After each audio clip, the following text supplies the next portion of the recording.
Hello दोस्तों, मैं हूं आपका दोस्त अमित और वीडियो में हम बात करने वाले हैं जीएसटी कट को लेकर। अगर जीएसटी कट की हम बात करते हैं तो 15 अगस्त के दिन पीएम इंडिया की तरफ से अनाउंस किया गया था कि जीएसटी में कुछ बदलाव हमें देखने को मिल सकते हैं आगे आने वाले टाइम पे। तो उसके बारे में हम बात करेंगे, डिटेल में समझने का प्रयास करेंगे कि कौन से ऐसे सेक्टर हैं जिस पर सबसे ज़्यादा पॉजिटिव इम्पैक्ट इसका देखने को मिलेगा और क्या बदलाव जो है वो हमें देखने को मिल सकते हैं आगे आने वाले निकट जो है वो टाइम में। अगर हम टाइम की बात करते हैं 2 से 3 सितंबर के आसपास इसकी बैठक होने वाली है और उम्मीद की जा रही है कि 22 सितंबर से जो नई टैक्स स्लैब रहेंगी वो हमें देखने को मिल सकती हैं। तो सबसे पहले अगर हम प्रेजेंट टाइम की टैक्स स्लैब के बारे में बात करें तो अभी आप देखेंगे 4 टैक्स स्लैब हमें देखने को मिलती हैं। एक 5% की हो गई, 12% की हो गई और 18% के साथ साथ 28%। तो ये अभी 4 टैक्स स्लैब हमें देखने को मिलती हैं। अब बदलाव क्या किया जाएगा उसकी अगर हम बात करते हैं तो प्लानिंग ये चल रही है कि इन 4 टैक्स स्लैब को कन्वर्ट करके 2 टैक्स स्लैब में जो है वो बनाया जाए, एक 5% की और दूसरी जो है वो 18% की। तो अभी तो ये तैयारी चल रही, लेकिन इसके अलावा एक और टैक्स स्लैब बनाए जाने का एक प्लान चल रहा है, वो है 40% के आसपास, जिसमें अगर आप देखेंगे लग्जरी आइटम रहने की उम्मीद है। तो ये प्लान चल रहा है। अब होता क्या अगर मतलब बदलाव होता है तो फिर क्या होगा उसके बारे में अगर बताएं तो इन 4 टैक्स स्लैब को अगर कन्वर्ट करके 5 और 18 में बनाया जाता है तो इसका इम्पैक्ट जो है वो कई सारे सेक्टर पे हमें देखने को मिलेगा और सबसे ज़्यादा जो इसका पॉजिटिव इम्पैक्ट देखने को मिलेगा वो ऑटो सेक्टर पर हमें देखने को मिल सकता है। इसके अलावा अगर आप देखेंगे फूड एंड टेक्सटाइल पर भी इसका जो इम्पैक्ट रहेगा वो हमें देखने को मिल सकता है। हेल्थ एंड इंश्योरेंस की अगर हम बात करते हैं तो यहाँ पर भी इसका पॉजिटिव इम्पैक्ट रहेगा। हॉस्पिटैलिटी हो गई, इस पर भी आप देखेंगे पॉजिटिव इम्पैक्ट देखने को मिल सकता है और साथ ही साथ कंज्यूमर ड्यूरेबल्स और इलेक्ट्रॉनिक जो रिलेटेड कंपनीज हैं उस पर भी आप देखेंगे इसका पॉजिटिव इम्पैक्ट हमें देखने को मिल सकता है। अब बात करेंगे टॉप बेनिफिशियरी सेक्टर, यानी कि सबसे ज़्यादा जो इसका प्रभाव रहेगा या पॉजिटिव इम्पैक्ट रहेगा वो किन सेक्टर पर पड़ेगा।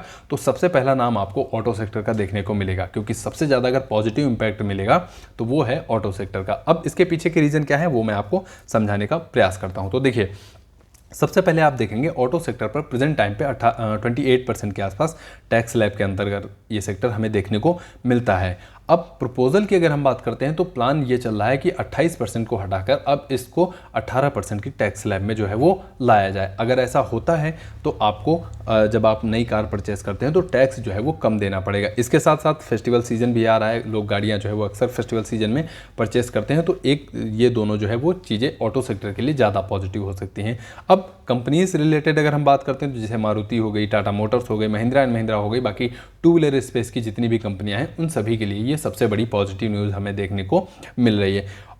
ऑटो सेक्टर के बाद फूड्स एंड टेक्सटाइल की अगर हम बात करते हैं तो यहाँ पर प्रेजेंट टाइम पे आप देखेंगे 12 से 18% के आसपास टैक्स स्लैब हमें देखने को मिलती है, यानी प्रोडक्ट वाइज यहाँ पर देखने को मिल जाता है। कुछ पे 12% आप देखेंगे और कुछ पे अगर आप देखेंगे तो 18% के आसपास। अब यहाँ पर प्रपोजल जो है वो 5% का हमें देखने को मिल रहा है, यानी कि इस सेक्टर को अगर आप देखेंगे 12 से 18 से हटाकर 5% की टैक्स स्लैब में लाने का ये प्लान हमें देखने को मिल रहा है। अगर इसका ऐसा होता है तो यहाँ पर जो FMCG सेक्टर की कंपनीज हैं जैसे HUL हो गया, ITC हो गया, इनके लिए पॉजिटिव हो जाएगा। साथ ही साथ अगर आप टेक्सटाइल की बात करेंगे तो वी-मार्ट हो गया, ट्रेंट हो गया, बाकी शॉपर्स से स्टॉप हो गया, ऐसी कंपनियों के लिए भी पॉजिटिव हमें देखने को मिल सकता है। फिर आते हैं health care and insurance sector की हम बात करते हैं तो प्रेजेंट में आप देखेंगे लगभग जो है वो 18% के आसपास इस पर टैक्स हमें देखने को मिलता है और प्लानिंग ये चल रही कि इस टैक्स सेक्टर को आप टैक्स स्लैब 0 यानी 18 से 0% लाने का प्लान चल रहा है, यानी टैक्स फ्री कह लीजिए आप। तो अगर ऐसा होता है तो यहाँ पर HDFC लाइफ हो गया, ICICI लोम्बार्ड हो गया, स्टार हेल्थ हो गया, ये कंपनियां जो है वो रडार पे रखी जा सकती हैं। इनके लिए काफ़ी ज़्यादा पॉजिटिव ये हमें देखने को मिल सकता है।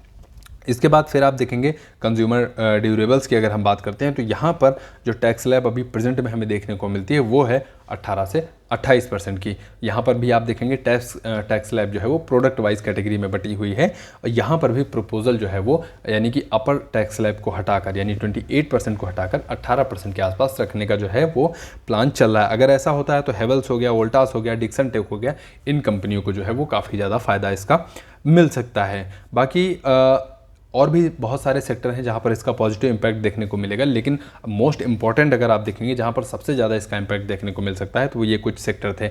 अब इसमें से भी अगर आप देखेंगे तो सबसे ज़्यादा ऑटो सेक्टर पर होने वाला है और ऑटो सेक्टर की अगर हम बात करते हैं तो इसका एक डिटेल वीडियो मैं आपको आज से कल तक प्रोवाइड करा दूंगा, अभी तैयारी कर रहा हूँ।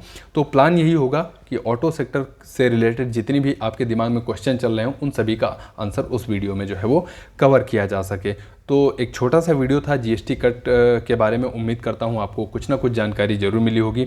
बाकी इस वीडियो में जितनी भी कंपनियों का नाम लिया गया है उसमें कोई भी बाई एस एल का रिकमेंडेशन नहीं, वो एज ए एग्जाम्पल जो है वो सिर्फ आपको बताया गया है। तो वीडियो को यहीं पर समाप्त करते हैं, मिलते हैं अगले वीडियो में। बहुत इंपॉर्टेंट अगला टॉपिक होने वाला है, ऑटो सेक्टर का पूरा जो है वो हम एनालिसिस करने वाले हैं। कौन सी कंपनी की कितनी गाड़ियां बिक रही हैं, क्या रहा है सेल्स का नंबर, इन सभी के बारे में। तब तक आप चैनल को जरूर सब्सक्राइब करके रखिएगा अगले वीडियो के लिए। बाकी आपके कीमती समय के लिए आपका बहुत बहुत धन्यवाद। वीडियो अगर आपको पसंद आया हो तो वीडियो को लाइक करिए, कमेंट बॉक्स में आप अपना सुझाव भी बताइएगा।